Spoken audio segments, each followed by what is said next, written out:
If your dog is behaving poorly, you don't look at the dog and say he's a bad dog.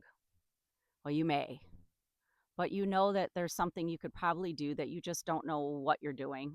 And so you hire a dog trainer. Caesar Milan comes to mind because I love watching him. I just think he is somebody who has matched his personality to his soul, and he brings his gifts to the world. He admits his flaws, he admits where he's lacking in something, and it doesn't take any power away from him. It just makes him a better person and a better dog trainer. So I'm going to transmit that into people's behavior. He has an incredible ability to self assess.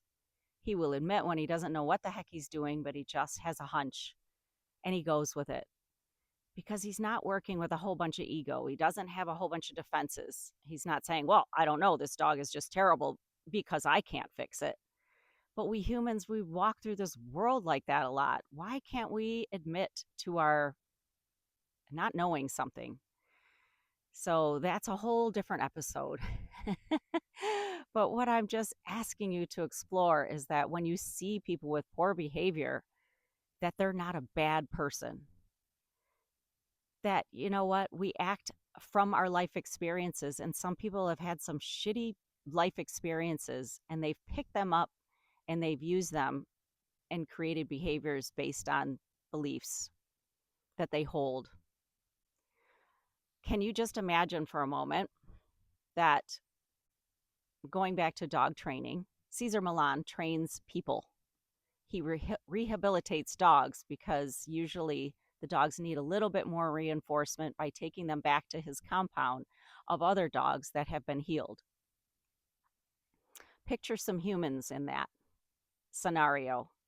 I know it's a stretch, but just stick with me here. So we see poor behaviors, we assume broken, terrible people. Why can't we just imagine that with some skills, with some assistance, that we can change? If I'm walking through this world and I am irritated and I am unsatisfied with my life, I hire a life coach if I can say I need to change something. You have to have that awareness first. We get that awareness and then we hire somebody or we look up resources. You can YouTube everything. You can Google anything. AI now will tell you all kind of things. Okay, when we want to change something, we do. I am tired of feeling tired. I'm tired of feeling disappointed in people. I'm tired of feeling anger, disappointment. I already said that one. So what do? I try to find ways to change how I perceive the world. I look on ways to work on myself because what do I have control of? Do I have control of the person that is doing something that irritates me? No, I don't. If I don't say something to them, does that mean that I agree with what they're doing? No, it doesn't. It just saves my energy. And if I look within, I know I can affect myself. That's it. So then I learn new skills. I'm more aware of my emotions and how they drive my decisions and behaviors.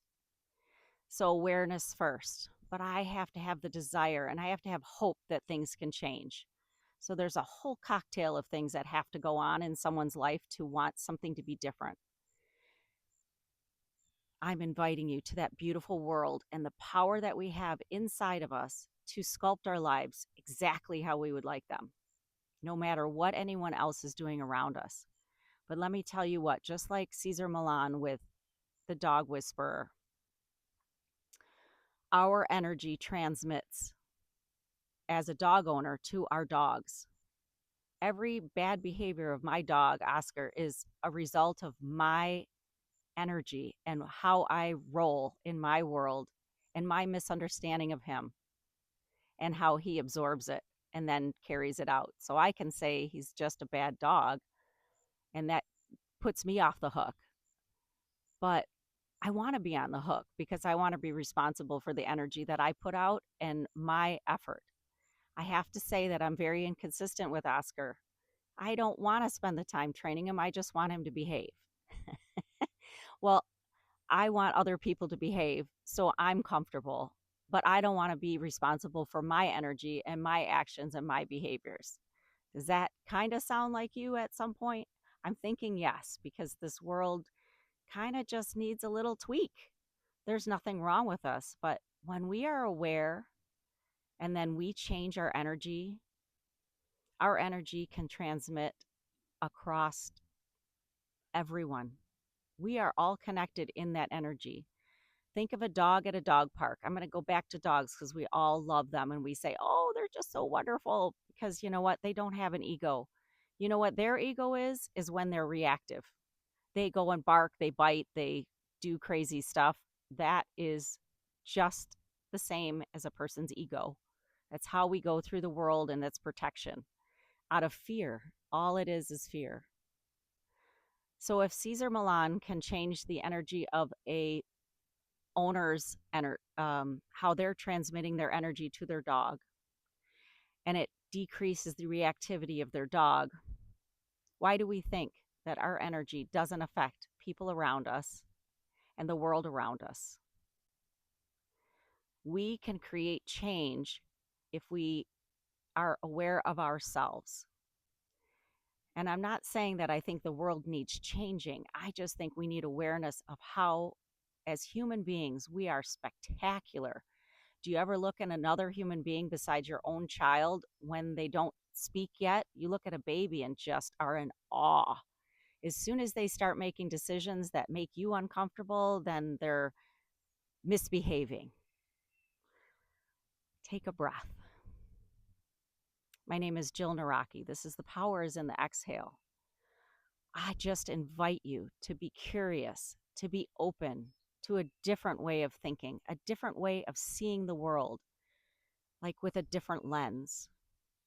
When you see someone's bad behavior, you see it as a product of how they believe, how they are reacting in this world, and not a product of them being bad, damaged. And just say, be curious about it. Be soft. Soften yourself. That doesn't mean vulnerable as in weak. That means that you're willing to look at things a different way. And it changes us and it changes the world. Think about the dog. Go back to the dog because we all, well, not all of us, but most of us can see the beauty in a dog. But we look at a human and go, ugh. And if you never saw a human before, or if you just saw somebody that is the most beautiful human you've ever seen, Mother Teresa, I'm going to use her because she was that person. She had flaws. She thought terrible things, but did she act on them? No. She looked at every single person in front of her as Jesus. So how could she, believing in Jesus, look at Jesus and think anything that was distasteful or in disdain? She couldn't do it. So she looked at every other human being as a different face of Jesus, and it helped soften her, and it could help her move past anything, and she gave her whole heart. We can be that. We don't have to be Mother Teresa. That was her gift. But when we put aside all our hurts, all our baggage, that we walk into this world with this big bravado and look at that person, and we stop and we go, okay, why does that bother me? What does that mean about me? It softens you. It makes you your authentic soul, and your personality can align, and you can bring your gifts because we all have them. They're just buried in a lot of garbage that we carry. Be curious. Have a little softness about yourself. Take some time to spend with yourself. We're always trying to create something else in this world. Let's create ourselves. You have to be aware first. You have to take the time. It's a commitment. We're worth it. The people around you will benefit from that. our children will benefit from that. And who doesn't want our children to have a better life than we did? Not to say we had a bad life, but when you look at a child that wants a toy in a store and you go all postal saying, we can't afford that, what do you think? Money grows on trees. What did you just tell that child? You told them to be fearful and told them that their desires and their wants were unreasonable. Is that what we want to transmit? I don't think so. That came from a fear and something from me because I didn't have the money and I felt shame about that. And I wanted to give my child that, but I couldn't. So I dump on them. We dump on the world all over the place. And we need to be aware of that. I did it too. I do it too. I have to constantly be aware, but not in judgment. And ooh, okay, what does that mean for me? And how can I do that differently over and over and over again? And it's okay. This is Jill Naraki. This is the Power in the Exhale. I welcome you to the beautiful world of being a human being and how we can change our patterns because we want to, not because we need to, but it benefits everyone. I just ask you to be curious. If you like what my content is about, please like, follow, share. I just want to get this word out because it means a lot to me. We're beautiful. We just covered up with a lot of junk. So I want everyone to feel and to live in their beauty. And that's when the magic happens.